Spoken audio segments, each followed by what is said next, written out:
Hi guys, you're back with Zoe Arthurs from Business Basics. Today I thought we would introduce marketing aims and objectives because it's quite easy to get the two confused. So hopefully we're going to start off with what an aim and an objective is and what the differences are, so that you can start thinking about how these are going to be implemented within your marketing and strategic business plans.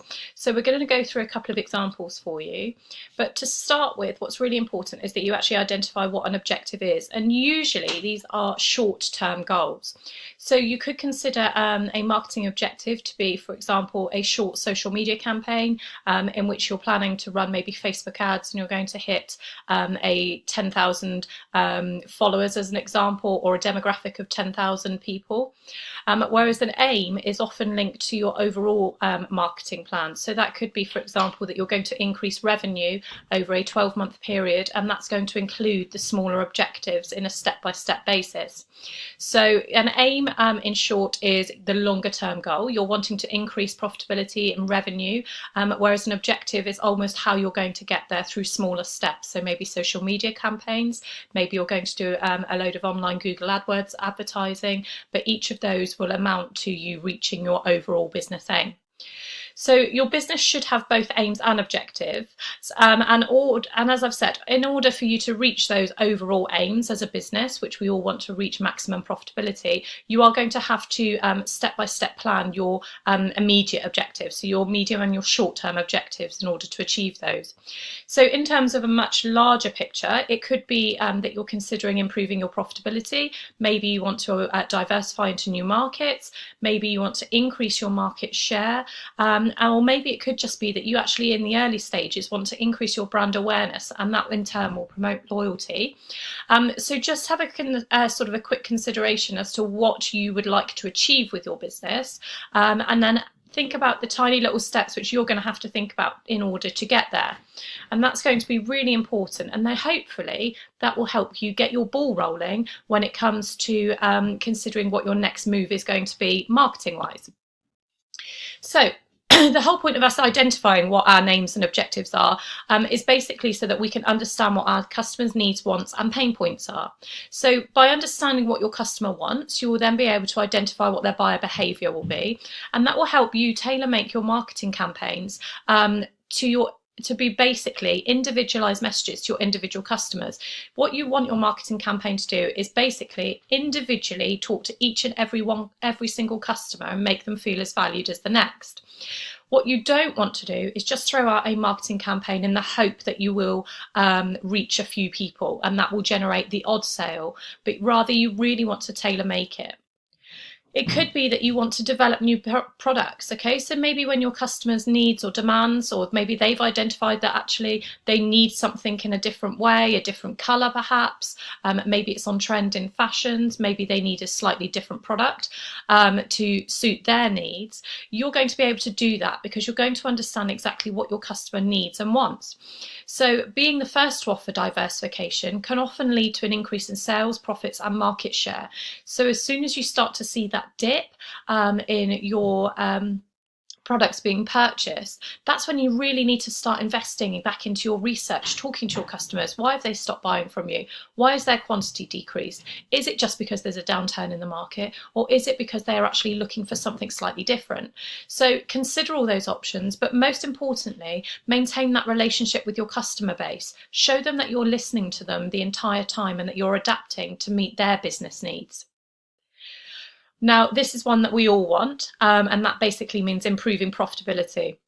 We know that obviously more sales means more profit, and greater profits can also be made by selling or setting the selling price much higher than the cost. So if you've watched my ratios tutorial, you'll see that in there on how to calculate your markup margin.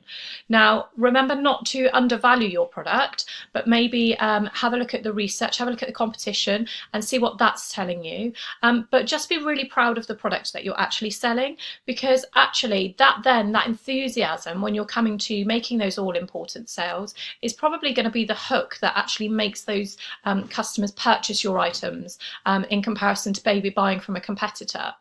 But just make sure that you don't overprice, because you don't focus too much on your markup margin, that you start getting greedy, because it happens to us all. We can see increased profits, we start spending that money in our head, but make sure that actually it's meeting your customers' needs and that's what they expect to pay for a product of your standard.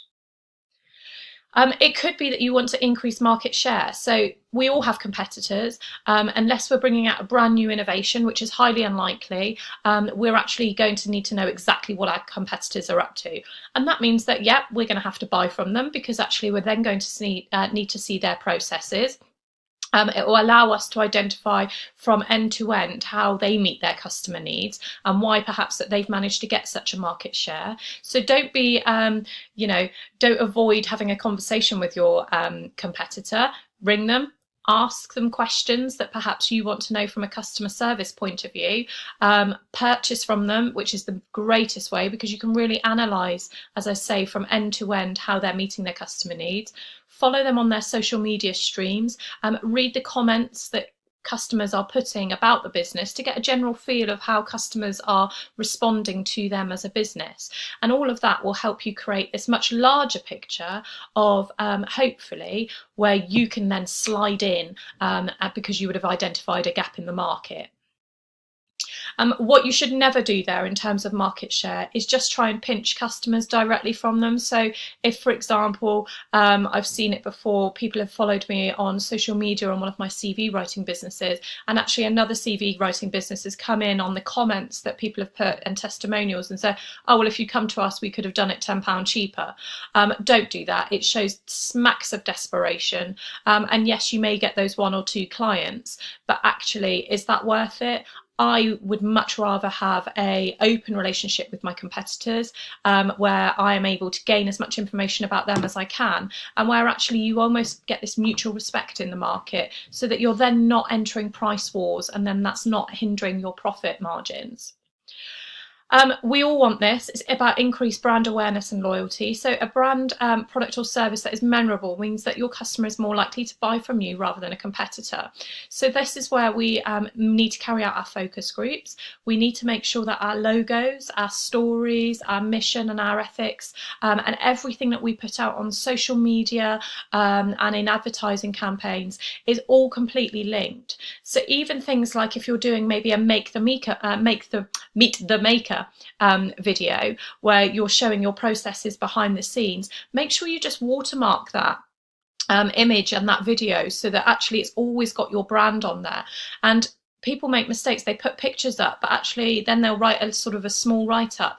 Make sure you just watermark that picture. Everything you put up, reiterate your brand with your logo the entire time. And there are some really good free apps around that will help you do that. And I'll actually put you one in the comments below this tutorial just to get you started. It's called WordSwag. It means that you can either use stock images, it's completely free, or you can use photos, but it will allow you to add text over those photos and then post them to Instagram. So they're great for creating offers, creating a buzz, creating a talking point around your product. And obviously you can then post that to multiple social media streams.